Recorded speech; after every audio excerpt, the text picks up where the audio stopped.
પાછું અમને લોકોને આ પોએમમાં સીટ મળી પણ ક્વેશ્ચન પેપર અમને મળ્યા જ નથી. ક્વેશ્ચન પેપર અમે જોયું તક નથી અંદર કેવા કેવા સવાલો છે. હવે અમે કઈ રીતે ટીક કરીએ? નથી અમને જોડે ખાલી સહી લીધી અને બેઠક નંબર લીધો, બહાર મોકલી દીધા, બીજું કશું કર્યું નથી.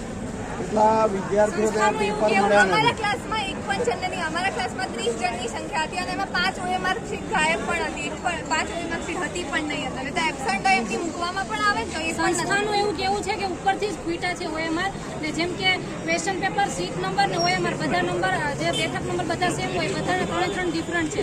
સંસ્થા એવું કહે છે કે ઉપરથી જ પેપર ખૂટા છે. એક ક્લાસમાં મિનિમમ 14 થી 15 લોકોને સ્ટુડન્ટને ક્વેશ્ચન પેપર ખૂટા છે અને છેલ્લા 2-3 ક્લાસ છે જેને મહિલા જ નથી.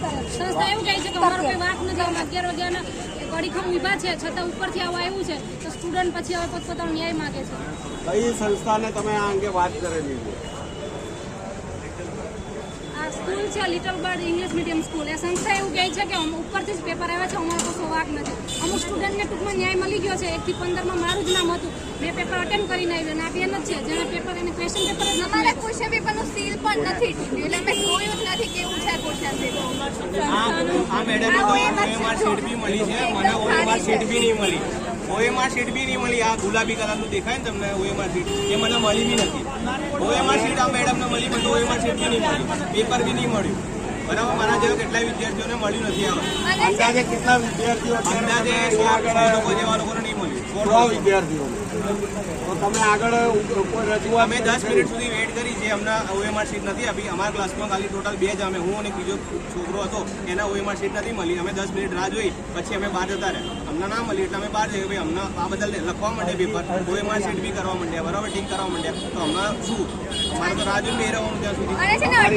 તમારી જે રજૂઆત હતી એ રજૂઆત અંગે શું કહેવા માંગે? રજૂઆત અંગે જે અંદર સર હતા સ્કૂલના, એમને એમ કીધું કે તમારે જે વિરોધ કરવો હોય કરો, બરાબર, અંદર જે પરીક્ષા આપે છે એ લોકોને આપવા દો, તમારે જે કરવું એ કરો. તો અત્યારે હાલ જે પરીક્ષા છે મોકૂફ રાખવામાં આવી છે કે કેમ? પરીક્ષા અંગે અમને કોઈ નિર્ણય અમને કંઈ ખબર નહીં, પણ આ પૂરેપૂરી પરીક્ષાનો નિર્ણય મળવો જોઈએ.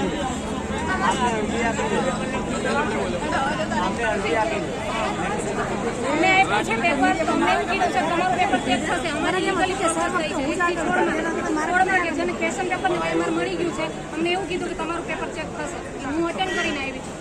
અને અટેન્ડન્સ શીટની અંદર અમારી 45 અને બેન 1 ને 45 ચાલુ થવાનું હતું ત્યારે જ અમારી અટેન્ડન્સ શીટમાં પહેલેથી સહી લઈ લીધી. અમને ક્વેશ્ચન પેપર તો મળ્યું જ નહીં, અટેન્ડન્સ શીટમાં પહેલા સહી લઈ લીધી. એટલે અમારી જોડે કોઈ પ્રૂફ જ ના રહ્યું કે અમે લોકો નથી આપ્યું. પૂરેપૂરો ઘોટાળો થયો છે, પૂરેપૂરો 100%. અત્યારે જે પોલીસ તંત્રના જે અધિકારીઓ પણ અહીંયા આવેલા પોલીસ છે, તંત્રના અધિકારીઓ બી અમે વિડીયો બનાવતા હતા, એમ કહેતા હતા કે વિડીયો ના બનાવો, વિડીયો ના બનાવો. તો અમારે શું કરવાનું? વિડીયો ના બનાવીએ તો શું કરીએ અમે? અમારે ન્યાય ક્યાં કોના જોડેથી લેવાનો? તમે કઈ જગ્યાએથી આવેલા છો? કૃષ્ણનગર સ્ટેશન ત્યાંથી આવો. આપ ક્યાંથી આવેલા છો? હું સાયન્સ સિટી બાજુથી. બેન આપ ક્યાંથી આવેલા? સોમનાથ જાઉં છું. સોમનાથથી અહીંયા અમદાવાદ શહેરમાં વટવા ખાતે એક્ઝામ આપવા આવ્યા. એક્ઝામ આપવા આવી.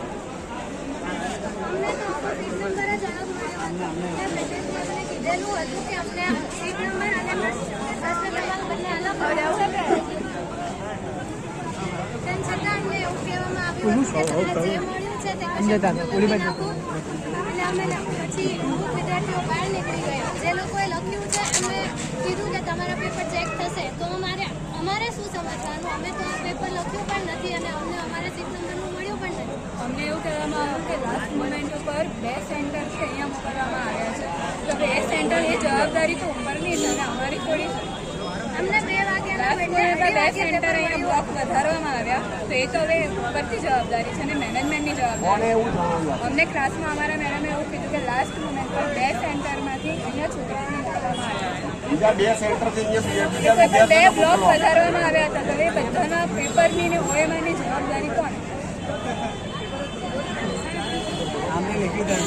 અમુક લોકોના પેપર 3:30 સુધી ચાલુ રહ્યા, ક્લાસમાં 3:30 સુધી ટાઈમ આપ્યો. 90 મિનિટ ક્યાંથી એક્ઝામ આપવા આવે? મહીસાગર આપ જુઓ છો કે અમદાવાદ શહેરની જે લિટલ બર્ડ સ્કૂલ છે વટવા ખાતેની, ત્યાં પરીક્ષા આપવા પરીક્ષા આપવા માટે વિદ્યાર્થીઓ અલગ અલગ શહેરમાંથી અલગ અલગ વિસ્તારમાંથી જે પરીક્ષા આપવા આવ્યા હતા અને વિદ્યાર્થીઓ જે જણાવી રહ્યા છે એ એન્ડ સમયે જે ડ્રોપ વધારવામાં આવે છે, બીજા જે વિદ્યાર્થીઓ હોય કે જે કદાચ હતા જ નહીં અહીંયા આગળ, એ જે વધારવામાં આવે છે, જેના લીધે આ થોડી તકલીફ અહીંયા આગળ તમામ વિદ્યાર્થીઓના ભવિષ્યને લઈ વેઠવી પડી રહી છે. અમદાવાદ શહેરના વટવા વિસ્તારમાં જોવા મળી રહ્યા છે. અમે રજૂઆત કરી છે ફરિયાદ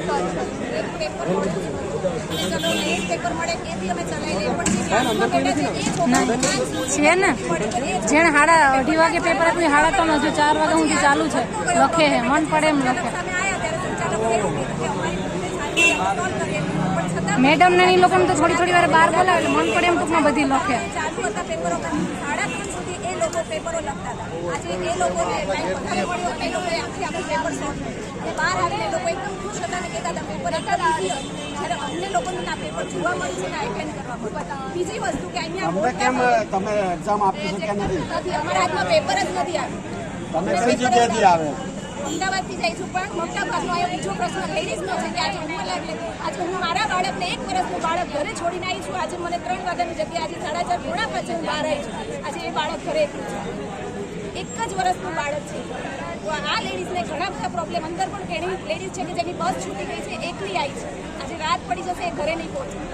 આ બધો પ્રોબ્લેમ પણ લેડીઝને છે, છતાં પણ મેનેજમેન્ટ એવું કહે છે કે તમારું કોઈ સાંભળશે નહીં, બધાની બીજા સેન્ટરોમાં એક્ઝામ થઈ ગઈ છે, તો તમે લોકોને હવે કોઈ બીજી વાર પરીક્ષા લેવામાં આવશે. તમે સરકાર જોડે અથવા તંત્ર જોડે શું અપેક્ષા રાખો છો? આજે તમારી પરીક્ષામાં બધાની એક્ઝામ રદ થવી જોઈએ અને ફરી પાછી એક્ઝામ લેવી જોઈએ. અને કદાચ જો સરકારે આ જે પરીક્ષા છે એને રદ નહીં કરે તો તમે શું આગળ? તો અમને ન્યાય નહીં મળે. અમને જે ન્યાય જોઈએ છે, અમારે આજે કેટલા 150-60 વિદ્યાર્થીઓ પેપર વગરના રહી ગયા, અમને તો ન્યાય નહીં મળે. ઉપરાંત અમારો જે ખર્ચો થયો છે, ફીસ ભરી છે, ઉપરથી ભાડા ખર્ચીને જે લોકો આવ્યા છે એ બધાનું શું? આજે એનો ટાઈમ બદલ્યો છે, જે મહેનત કરીને એક્ઝામ દેવાયો છે, જે ઉમ્મીદ લઈને આવ્યો છે કે આજે પાસ થઈશ, તો આજે એને એ જગ્યા ઉપર એની નોકરી એને નહીં મળે. જ્યારે બીજા ઘરે ટાઈમ લઈને પેપર આપીને ખુશી બાર નીકળે છે, પેપર ઈઝી છે એવું કહેવામાં આવે છે.